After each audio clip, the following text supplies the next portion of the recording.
Students आइए देखते हैं गामा 6 क्या होता है। ध्यान समझिए, गामा 6, इससे पहले हमने आपको अल्फा 6 बीटा 6 के बारे में बता दिया था। गामा 6 देखें, परमाणु के समान नाभिक में भी विभिन्न ऊर्जा स्तर होते हैं। जिस तरह से परमाणु में विभिन्न ऊर्जा स्तर होते हैं जिसमें इलेक्ट्रॉन चक्कर लगाते हैं, उसी तरह नाभिक में भी विभिन्न ऊर्जा स्तर होते हैं। परमाणु के समान नाभिक में भी विभिन्न ऊर्जा स्तर होते हैं। अनउत्तेजित अवस्था तथा उत्तेजित अवस्थाएं, नाभिक में भी विभिन्न ऊर्जा स्तर होते हैं।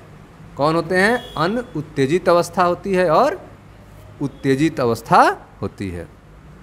हालांकि इनके ऊर्जा के मान में अत्यधिक विभिन्नता होती है। ठीक है, जो नाभिक के अंदर विभिन्न ऊर्जा स्तर हैं उनके ऊर्जा के मान में अत्यधिक अंतर होता है, अत्यधिक विभिन्नता होता है। परमाणुवी ऊर्जा स्तर का कोटिमान इलेक्ट्रॉन वोल्ट का होता है। जो परमाणु के ऊर्जा स्तर होते हैं जिनमें इलेक्ट्रॉन घूमते हैं, उनका जो कोटिमान होता है ऊर्जा स्तर का, वह इलेक्ट्रॉन वोल्ट का होता है।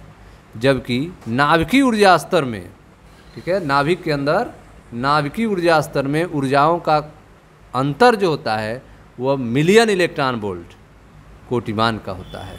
ठीक है, नाभिकीय ऊर्जा स्तर में ऊर्जाओं का अंतर मिलियन इलेक्ट्रॉन वोल्ट के कोटिमान का होता है। ठीक है, अब जब कोई उत्तेजित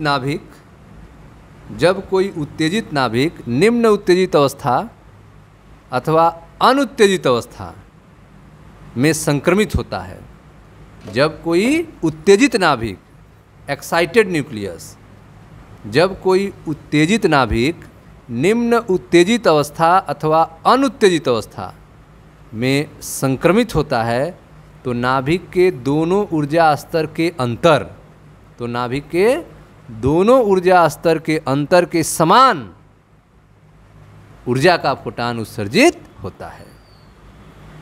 नाभिक के दोनों ऊर्जा स्तरों के अंतर के समान, जो एनर्जी का डिफरेंस है दोनों ऊर्जा स्तर में, उसके समान ऊर्जा का फोटान उत्सर्जित होता है।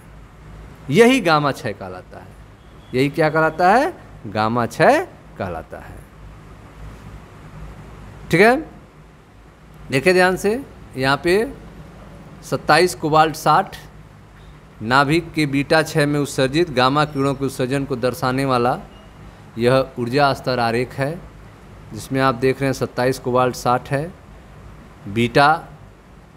ठीक है, बीटा कण का उत्सर्जन हो रहा है इलेक्ट्रॉन का, जिससे आप देख रहे हैं कि ई गामा निकल रहा है ऊर्जा 1.17 न्यूटन वोल्ट, और जब निकल चेंज हो रहा है 28 निकल 60 में बदल रहा है, तब भी ऊर्जा निकल रही है वह 1.33 मिलियन न्यूटन वोल्ट है। ठीक है, तो उच्च ऊर्जा स्तर से निम्न ऊर्जा स्तर पे आने में जो एनर्जी का डिफरेंस होता है, उस एनर्जी के डिफरेंस के बराबर ऊर्जा बाहर निकलती है फोटान के रूप में, और यही गामा 6 कहलाता है। इसी को क्या कहते हैं? गामा 6 कहते हैं। यह ऊर्जा मिलियन इलेक्ट्रॉन वोल्ट कठोर एक्स किरणों के परिसर से कम तरंग दैर्घ्य वाले विकिरण के संबंधित होती है। यह ऊर्जा जो है, जो कि मिलियन इलेक्ट्रॉन वोल्ट में होती है, यह कठोर एक्स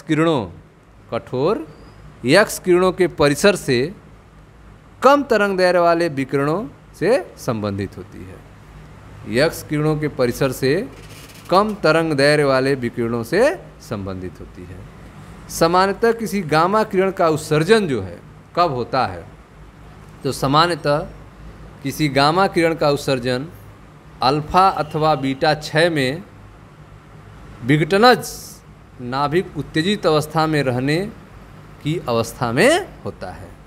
ठीक है, तो गामा किरण का उत्सर्जन जो है अल्फा अथवा बीटा 6 में विघटन का जो नाभिक है उसके उत्तेजित अवस्था में रहने की अवस्था में ही गामा किरण का उत्सर्जन होता है। तो किसी गामा किरण का उत्सर्जन अल्फा अथवा बीटा 6 में विघटन जो नाभिक का उत्तेजित अवस्था में रहने की अवस्था में होता है। उत्तेजित नाभिक जो है अनुत्तेजित अवस्था में आने की प्रक्रिया में एक फोटान अथवा एक से अधिक फोटानों का उत्सर्जन करता है। ठीक है।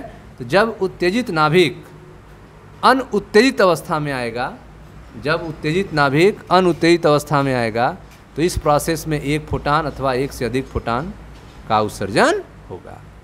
1.17 मिलियन इलेक्ट्रॉन वोल्ट और 1.33 मिलियन वोल्ट ऊर्जाओं की गामा किरणों के क्रमवार उत्सर्जन का समान उदाहरण 27 कोबाल्ट 60 नाभिक के इलेक्ट्रॉन क्षय द्वारा बीटा -6 द्वारा निकेल 28 निकल 60 नाभिक में क्षयित होने की प्रक्रिया में प्रदर्शित होता है।